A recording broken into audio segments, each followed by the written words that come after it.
aty kanë studiuar dhe kanë një sistem të përsosur jetese. E para nuk të bezdis njeri, flas nga në shtetit. E dyta nuk ndodhi, nuk ka grabitje, nuk ka probleme nga këto që janë komplet shumë bazike, që të prishin Terezin. Për shembull punimet nëpër pallate.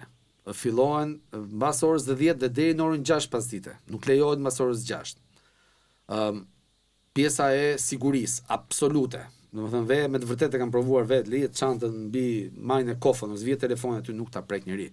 Pse se po e mori dikush, aty të presin pak dorën. Më kupton? Dhe për më tepër çka kishin bërë, kanë bërë shpërblim. Gjetë ti një gjë që ka një vlerë, po flasim 1000 euro, dhe në 10% të asaj gjëje mbrapsht po e ktheve në polici. Po në rastin se nuk e kthen, ke një gjob deri 100.000 euro për këtë lloj gjëje. Kupton? Atë çfarë do bësh në atë rast? Dhe po them, siguria, sistemi dhe mënyra si është organizuar jeta aty është ajo për cilën ne jemi atje.